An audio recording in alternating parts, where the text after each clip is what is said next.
Is this little island in the Mediterranean Sea where the European Union falls apart? So warn Italy's political leaders. Closer to North Africa than the mainland, Lampedusa is just 7 miles long. A tourist idyll and the key gateway for would-be migrants who seek Europe. Nearly 130,000 have arrived to Italy so far this year, double last year's number. At the port, we catch a ferry about to depart. Repurposed to transfer migrants, it's been taking hundreds of people off the island the past days, 370 today. Their boats loaded with them. كم يوم على المركب؟ 25 ساعة يعني من امبارح يعني. So those guys there are Egyptian lads from Alexandria in the north of Egypt. They've been on the boat for 25 hours. They arrived yesterday. They set off through the night. Now they're going on this big commercial liner which is taking them off Lampedusa, and they'll next go to onwards to Sicily before being distributed throughout Italy. Last week, Lampedusa was overwhelmed with arrivals. Residents distributed food and water. Others protested that they're out of patience. In 3 days, 8,000 people arrived around the clock, more than the population of the island, and 20 times the capacity of the migrant center. We take a trip to see it. We are the first international journalists to be let inside. It's managed by the Red Cross, and police have been drafted in from across Italy. We're told people are free to leave, but we don't see anyone do so. It feels like they've tidied up the place and thrown us a party. We try to speak to some of the migrants, but each time we're stopped from doing so, and they won't explain why. Stop, please, stop. Them outside. I will tell you. Go away, yeah? Okay. It's impossible, guys. Outside, we join a briefing being held by the Red Cross. What's the Red Cross's message to politicians, to the EU? What are you calling for? Well, we are not making policy during these days. It's not the job of the Red Cross. What we're doing here is to support people in need and to go beyond the numbers and considering each of them as a human being. Is Italy shutting its doors to immigrants? Recent events have seen a surge in illegal immigration arrivals, putting the island of Lampedusa in the spotlight. Overwhelmed by the influx of thousands of migrants, primarily from Tunisia and Libya, Italy finds itself facing a mounting crisis. The nation is struggling under the strain of this uncontrolled immigration, stirring up fear and anger. Let's explore the mix of economic, cultural, and political factors that have led Italy to say enough is enough. Italy's struggle with mass migration, the turning point, the small island of Lampedusa, closer to North Africa than mainland Italy, has become the centre of this unfolding crisis. In just a shocking 48-hour period in 2023, 7,000 individuals landed on its shores, outnumbering the local population. What sparked this surge? Political turmoil in Tunisia and devastating floods in Libya are said to have driven an unprecedented increase in arrivals, predominantly young, able-bodied men seeking economic opportunities rather than asylum from conflict. The numbers are staggering. According to UNHCR, over 260,000 people have made the dangerous journey across the Mediterranean from North Africa to Europe since the beginning of 2023. Migrant arrivals in Italy have increased by 50% from the previous year, with around 155,750 migrants arriving, including over 17,000 unaccompanied minors. Who should take responsibility for these minors? Italy, their country of origin, their parents? It's likely to fall on the shoulders of the struggling Italian taxpayer. That needs help. But it's over capacity, so you need more help. The capacity of the center is not the matter. The real the real mechanism that must work is this fact of the transfer very quickly. Through the fence, we managed to speak with Ahmed from Egypt. He's waiting to be transferred. How long did you spend on the boat? 3 days. Was it difficult? Yeah. Hard? Yes. Why? It was hard because, it was just hard. We're interrupted by 2 soldiers, who Ahmed is quick to reassure. He's asking me how things are, and I'm telling him everything's fine and we're being provided for and so on. I ask to talk with others, but Ahmed tells me they're too scared to speak. This tiny camp, no longer than 200 meters, has been thrust into the international political arena. After last week's surge, Italy's Giorgia Meloni visited the island with EU chief Ursula von der Leyen, announcing a 10-point plan, firm in language but light on detail. Meloni's government called the arrivals an invasion and an act of war. Fiery language, but it seems to have brought attention and more resources. Meanwhile, the EU is preparing to transfer €1 billion to nearby autocratic Tunisia to bolster its economy and stop boats leaving. Cracks, however, have been exposed in European cooperation. The French government has now said it will refuse to take arrivals from Lampedusa. Back in town, locals are celebrating the annual festival for the island's patron saint, Madonna di Porto Salvo, Mary, protector of seafarers. Here we find the island's mayor, freshly returned from calling for aid at the United Nations in New York. The island has been living with this phenomenon for 30 years now. But to outsiders, there is a perception that there's complete chaos here. Islands in collapse, islands under attack. This is not the case. Isola al collasso, isola presa d'assalto. Non è così. Tutti dicono di voler cambiare il regolamento di Dublino. I'm not the one who can decide a solution because I'm just the mayor of a small island. But we have to choose whether to treat people all the same or not. Whether they are Ukrainians fleeing war or Africans fleeing war and persecution. Do we treat them all the same or do we treat them according to the color of their skin? O trattare le persone in maniera differente sulla base del colore della pelle. Pulled between international forces so much greater than its size, what happens in Lampedusa will be determined by power brokers elsewhere. This doesn't feel like an island in crisis or doomed to it. Its people don't use the language of violence like Italy's political leaders. But they petition to confront the challenge, to find humane solutions so that locals who would offer seafarers protection. However, this issue extends beyond Italy. It's a European concern. The crisis at the French-Italian border in Ventimiglia has become a choke point for migrants aiming to reach northern Europe. France's reintroduction of internal border controls has resulted in the systematic refusal of migrants. The situation is escalating and Italy is on the edge. The need for decisive action has never been more urgent. Now, Italy's Prime Minister has warned Europe will be overwhelmed by migration unless the EU finds solutions. Italy currently receives the largest number of people smugglers' boats carrying asylum seekers and other migrants into Europe. Many people then try to travel on to countries including Germany, France or the UK. Our correspondent Mark Lowen has been to 2 border locations where migrants are trying to cross. Preparing, they hope, their footsteps to freedom. They trod the long path of desperation to Europe, but even now in Italy they want to go on to France and beyond. Numbers here have doubled since last year, armed with their dreams and kit from this charity to cross the tough Alpine border. I come with myself. Omar from Nigeria went via Libya, paying smugglers $800 to reach the southern Italian island of Lampedusa. His aim? To get to Britain. I just want to have a good life, to study there. But have you not seen all the pictures and have you not heard about people being sent back from Britain or sent back from France? Yes, I am seeing, but I will just try my best to do. I will try again to go. Some fail early. An Egyptian is sent back. But the checks this side are rare. Volunteer Elena says the Italian police seem to turn a blind eye. They know exactly what we do here. They know exactly what these people are here for.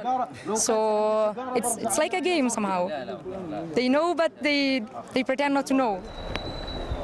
A short bus ride and they're at the border. But most avoid the official crossing, fearing police. Instead, they scatter into the forest, waiting to dash over the Alps. The pull of Europe. So what does this mean for Italy's future? The time for action is now. the government's tough response securing Italy's borders. Italy's leadership, led by Prime Minister Giorgia Meloni, has adopted a firm stance to protect its borders. The response has been rapid and resolute, increased border patrols, strengthened collaboration with North African countries to prevent departures, and even discussions about a naval blockade to deter smugglers. But Italy isn't alone in taking a stand. Prime Minister Meloni, together with UK Prime Minister Rishi Sunak, has pledged to jointly combat illegal migration to Europe. It's clear Italy is drawing a firm line, prioritising the safety of its citizens and sending a message that illegal migration will not be accepted. Europe leads through perilous paths that have already taken the lives of some seeking new ones. Others try a different route across, further south in Ventimiglia, close to Nice. But on the French side, controls are stringent. Each train is checked, leaving no door open. It is a constant to and fro. The Italian authorities happy enough to see the migrants cross here into France, no longer their responsibility, only for the French police to say we don't want them either and to send them back across the border. But caught in the middle of Europe's game of cat and mouse are the desperate. They may have failed today, but whatever the impediment, it is likely they will keep on trying. Non funziona l'Unione Europea. The EU is not working. Each country is setting its own migration limits, and Italy has to shoulder the burden alone. France suspended free movement at this border, and we are forced to take back huge numbers, which is only slowing the flow to Calais in Britain, not solving it. Migrants have spat and urinated in the cemetery. We've reached our limit. We could become the Lampedusa of the north. In the Alps, the Red Cross helps ease the long, cold wait to cross. Europe is facing a new bottleneck here, and whatever its leaders seem to do, hope and determination are proving impossible to extinguish. Mark Lowen, BBC News, on the Italy-France border. Well, live now to Oxford, where we can speak to Nando Sigona, Professor of International Migration at the University of Birmingham. Professor, welcome to you. Thanks very much for being with us. Well, Italy alone, the number of arrivals is nearly double that of last year. Why? We've seen, we have had COVID, we have had the food and energy crisis, we have had a series of events that have really sort of destabilized the economies of several countries. If you look at the profile of the people that are crossing the Mediterranean, compare it with the people that came like 10 years ago during the first so-called refugee crisis, you will see that there is many more countries that are involved. So there is clearly a sign of a broader global crisis going on that is producing these forms of mobility this time around. So are you saying that most of the migrants now heading towards Europe are economic migrants seeking a better life rather than fleeing war? No, I'm saying that there are causes that these are survival migrants, people that have been pushing out of the countries because of climate change. We have seen several instances of severe weather. We've seen sort of droughts, etc. So it's about how do you define refugees? It's clearly that we're seeing new forms of migration, of desperation, and people try it because there is not much left for them back home. So you can call it, these are people that are pushing the boundaries of who is a refugee at the moment, in a sense. Italy's Prime Minister, as we heard. Why do Italy and the UK face criticism when they take necessary steps to protect their borders and ensure citizens' safety? When did enforcing laws and safeguarding national sovereignty become labelled as hardline or inhumane? Addressing Italy's immigration crisis requires a focus on national security concerns. Uncontrolled immigration isn't just a humanitarian issue, it poses significant risks to national security. Throughout Europe, there have been cases where terrorists have exploited refugee and migrant routes to infiltrate borders unnoticed. Italy, like any sovereign nation, has a responsibility to safeguard its citizens. This includes rigorous screening processes to identify potential security threats. Furthermore, Italy cannot tackle these challenges alone. International cooperation and intelligence sharing are essential. In that report, there is warning that Europe will be overwhelmed by these numbers if something isn't done. I mean, we've got governments across Europe struggling with this issue. Are there any solutions, any policies in place that are working? The situation, I mean, if you look at the way that Ukrainian refugees have been welcomed in several European countries, you could see that that is a good model to think about in a way to plan the reception of people, migrants and refugees. We can also say that at the moment, a lot of the tension we are seeing in Italy is very much also linked to, well, the forthcoming European election and the tension with Germany and France that we've seen in the last few months around these issues, the alliance of Meloni with Orban and sort of the right-wing politician in Europe. So you can see how the tension is growing, and migrants are often used as a weapon in this sort of European-wide political battle. Yeah, this year alone, it's estimated 2,500 people have died trying to reach the EU. It's a staggering number, isn't it? Is that at all in any way putting people off from making often very perilous journeys? The thing that we need to know is where those tragic accidents have occurred. The route between Tunisia and Italy is relatively short. It's about 99 miles. A lot of the people that died in the crossing died from a much longer route, which is like the one that goes from the eastern of Libya towards Italy. Just mention, for example, the Pylos shipwreck last June, where hundreds of people died in the space between Greece and Italy. So it's a relatively safer route, the one that from Tunisia to Italy. Partly, and this is where it becomes very interesting, is why we've seen this shift towards Tunisia in the last 12 months. One of the reasons is that because a lot of the resources of the European Union in the last year or so have gone towards Libya and to work with the Coastal Guard of Libya. So they've moved the route more west towards Tunisia. Italy needs a comprehensive approach to immigration to protect its citizens' well-being. Economic challenges, balancing compassion and fiscal realities. The influx of migrants poses economic challenges for Italy, impacting its economic growth, tax base and public debt. As migrants arrive, there's increased competition for social welfare benefits, leading to resentment among the native population and creating social tensions. We also need to consider the effects on small businesses and local economies. While migrants can help fill labour gaps, Italy must ensure this doesn't disadvantage local workers and entrepreneurs. Italy, along with Europe as a whole, must develop an immigration policy that offers more than just a temporary fix. In essence, compassion matters, but so does fiscal reality. How much longer can Italy sustain the economic strain in the name of humanitarianism before reaching a breaking point? The people's voice. Growing concerns among Italians. The swift demographic shifts have sparked widespread anxiety among Italians. Worries about jobs, cultural identity, safety, and social unity dominate a rising atmosphere of apprehension and doubt about illegal immigration. It's not just about numbers, it's about the very essence of Italian society being pushed to its limits. There's a tangible resistance to immigration, driven by a change in public mood that is increasingly against unregulated migration. The surge in boats has put Lampedusa not for the first time in the crosshairs of European political debate. What's not up for argument, this tiny island can't cope.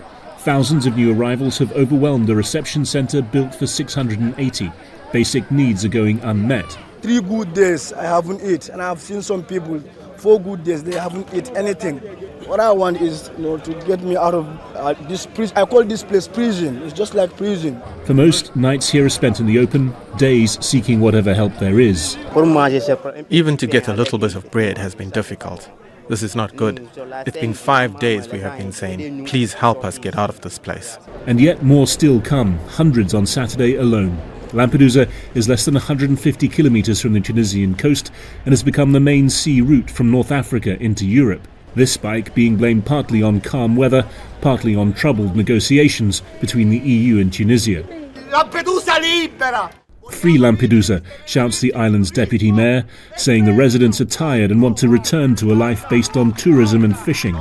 The state is putting us in a position where we have to leave our own island. If they build another camp or prison, or they keep immigration uncontrolled, then it's the end for us.